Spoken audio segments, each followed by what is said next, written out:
Hello, നമ്മുടെ പുതിയൊരു വീഡിയോയിലേക്ക് എല്ലാവർക്കും സ്വാഗതം. അപ്പം നിങ്ങൾക്ക് ഈ വീഡിയോ കാണുമ്പോൾ തന്നെ മനസ്സിലായി കാണുമല്ലോ, ഇന്ന് നമ്മുടെ ആമ്പാടി മഹാദേവൻ്റെ കൊമ്പ് മുറിക്കുന്ന ഒരു ചെറിയൊരു വീഡിയോ ആണ് നമ്മൾ ഇടുന്നത്. അപ്പം നമ്മുടെ പഴയ പുതുപ്പള്ളി മഹാദേവനായിട്ടിരുന്ന സമയം പോലെ നമുക്ക് വളരെ അടുത്തറിയാവുന്ന ഒരു ആനയാണ് നമ്മുടെ മഹാദേവൻ. അപ്പോൾ ഇപ്പോഴും വർഷാവർഷം കൊമ്പ് മുറിക്കുന്ന ഒരു സമയമാകുമ്പോഴത്തേക്കും നമ്മുടെ പുതുപ്പള്ളിക്ക് തന്നെ ആന വീണ്ടും വരാറുണ്ട്. അപ്പോൾ നമ്മുടെ പറമ്പിലിട്ട് തന്നെയാണ് ആനയുടെ കൊമ്പ് മുറിച്ചുകൊണ്ടിരിക്കുന്നത് സാധാരണ. ഇപ്പം നല്ല മഴയും എല്ലാവർക്കും അറിയാമായിരിക്കും, നല്ല കാലാവസ്ഥ ഭയങ്കര മോശമായിട്ടിരിക്കുന്ന ഒരു സമയമാണ് ഇന്നത്തെ ഒരു ദിവസം എന്ന് പറഞ്ഞാൽ.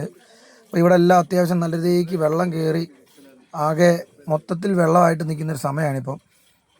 അപ്പം ഒരു ചെറിയൊരു തോർച്ച കണ്ടപ്പോഴത്തേക്കും ഒരു ചെറിയൊരു പടുതയൊക്കെ കെട്ടിയിട്ടാണ് നമ്മളിവിടെ കൊമ്പ് മുറിച്ചുകൊണ്ടിരിക്കുന്നത്. നമ്മുടെ നിദേശേനാണ് കൊമ്പ് മുറിക്കുന്നത്. ഒരുമാതിരിപ്പെട്ട ഇവിടെയുള്ള ഒരുമാതിരിപ്പെട്ട ആനകളുടെ എല്ലാം കൊമ്പ് മുറിക്കുന്നത് നമ്മുടെ നിദേശേട്ടൻ തന്നെയാണ്. ഇവിടെ അപ്പോൾ ഇന്നലത്തെ ഒറ്റ മഴയത്ത് തന്നെ ഇവിടെ ഫുള്ള് വെള്ളമായി കേട്ടോ. അപ്പോൾ നിങ്ങളുടെ ഇവിടെയൊക്കെ വെള്ളം കയറുന്ന സ്ഥലങ്ങളൊക്കെ ഉണ്ടെങ്കിൽ ഒന്ന് കമൻറ്റ് ചെയ്തേക്കണേ. ഇവിടെ അത്യാവശ്യം എല്ലായിടത്തും പുതുപ്പള്ളി തോട്ടക്കാട് ഏരിയകളിലെല്ലാം നല്ല വെള്ളമായിട്ടുണ്ട്. മല്ലപ്പള്ളി ഭാഗങ്ങളിലെല്ലാം നല്ല വെള്ളമാകുന്ന ന്യൂസും കാര്യങ്ങളൊക്കെ കേൾക്കുന്നുണ്ട്. നിലവിലിവിടെ എല്ലാവരും ഉണ്ട് കേട്ടോ. നമ്മുടെ ലിജുച്ചേനുണ്ട്, നമ്മുടെ മഹാദേവൻ്റെ പാട്ടം അതായത് പരിപാടികളൊക്കെ എടുക്കുന്ന ലിജുച്ചേനുണ്ട്, പിന്നെ ബാക്കി ലിജുച്ചേൻ്റെ കുറച്ച് കൂട്ടുകാരുണ്ട്, PS-ൻ്റെ 1-2 കമ്പനിക്കാരുണ്ട്, അങ്ങനെ എല്ലാവരും ഉണ്ട് കേട്ടോ ഇവിടെ. പിന്നെ നമ്മുടെ പുതുപ്പള്ളിയിൽ നിന്ന് നമ്മുടെ വർഗീസ് സാറ് ഇവിടെ ഉണ്ട്.